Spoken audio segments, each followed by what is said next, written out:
La RDC, la République démocratique du Congo. Kinshasa rappelle ses diplomates à Kigali avec effet immédiat. Les combats se poursuivent toujours à Goma, capitale de la province du Nord Kivu. Les rebelles du M23, soutenus par le Rwanda, ont gagné du terrain ces dernières semaines. Des affrontements signalés également dans le Nord. Au moins 13 soldats étrangers, dont 3 casques bleus, ont été tués.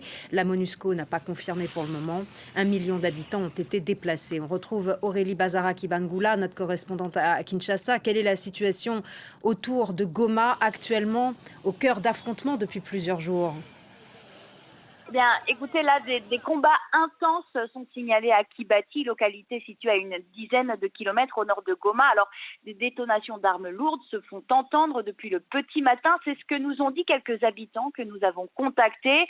Alors, sur cet axe, il y a de nombreux camps de déplacés non loin de la ligne de front, comme celui de Kanyaruchinya, qui compte des milliers de déplacés. Alors, ce sont des tentes de fortune à perte de vue. Eh bien, des centaines de déplacés se sont rapprochés de Goma pour fuir les affrontements.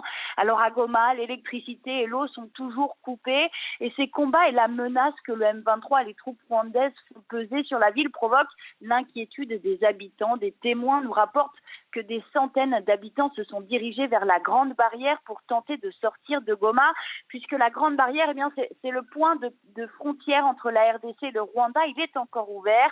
Alors le porte-parole des forces armées congolaises, le général Sylvain Ekenge, a affirmé hier soir lors d'une conférence de presse que le Rwanda est déterminé à s'emparer de la ville de Goma, mais il a rassuré que l'armée congolaise est elle aussi déterminée, je cite, eh bien, à repousser l'ennemi. Et ces tensions font suite à l'échec de la médiation de l'Angola. Sur le plan diplomatique, les déclarations se multiplient.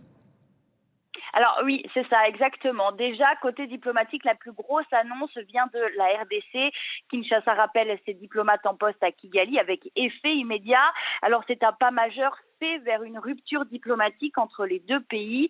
L'Union européenne a appelé le M23 à stopper son avancée et le Rwanda à se retirer immédiatement du sol congolais.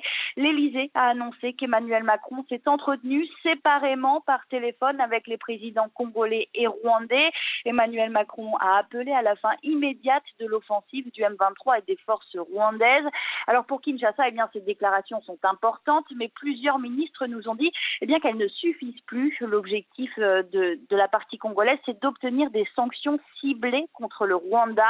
La ministre congolaise des Affaires étrangères, Thérèse Kaikwamba Wagner, est d'ailleurs à l'ONU, à New York.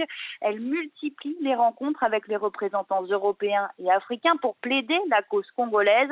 Alors le secrétaire général des Nations Unies, Antonio Guterres, s'était dit jeudi alarmé par un regain de tension, craignant un embrasement régional. Alors le Conseil de sécurité de l'ONU doit se réunir en urgence aujourd'hui pour évoquer eh bien, cette intensification.